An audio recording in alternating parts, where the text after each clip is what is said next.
Hey, I'm HeraldSun sports writer John McCann alongside HeraldSun High School sports editor Mark Donovan.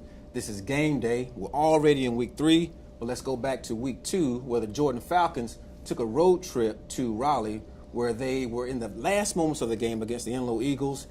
Enloe was going for the win instead of the tie, so they went for a 2-point conversion, a little toss in the end zone that was caught but out of bounds, so it allowed Jordan to hang on and win a game that quite possibly last year they may have found a way to lose. Yeah, it was a nice win for them, John. It indeed was. So congratulations to LaDawan Harrison, Coach LaDawan Harrison, and his coaching staff for getting that done. Now, back here in Durham, a big one, Southern Hillside. I really don't need to say anything more about that because these two guys aren't even in the same conference, and I'm assuming that didn't matter. No, it didn't. Southern's been reclassified to 3A. Hillside remains 4A, but they're still neighborhood rivals, and it was a war the other night. There were a total of about 26 penalties for almost 300 yards. I think only one 5-yard penalty in that group. The rest of them were physical penalties, unsportsmanlike conduct. The refs were obviously keeping an eye on the rivalry. Hillside came from behind twice and ended up winning the game 29-24 when they stopped Southern late.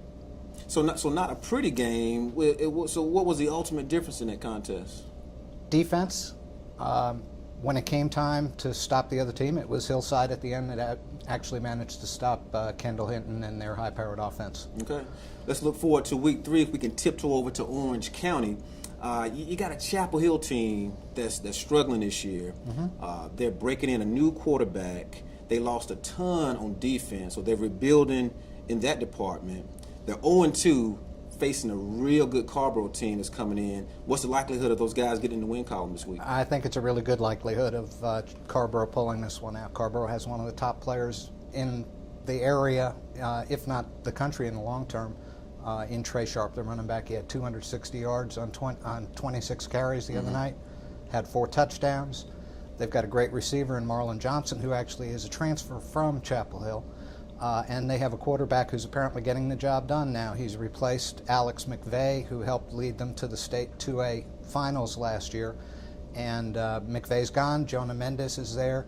He's throwing the ball well, and Marlon Johnson is picking it up. And Chapel Hill's defense is going to have a really tough time with these guys. Marlon Johnson looks healthy to you? Marlon Johnson caught 130 yards worth of passes the other night. All right. Of course, we'll have that score and all the others in the area on Friday night as they come in at HeraldSun.com. And be sure to check the website as well as our print edition for your only source for complete coverage of high school sports in this area.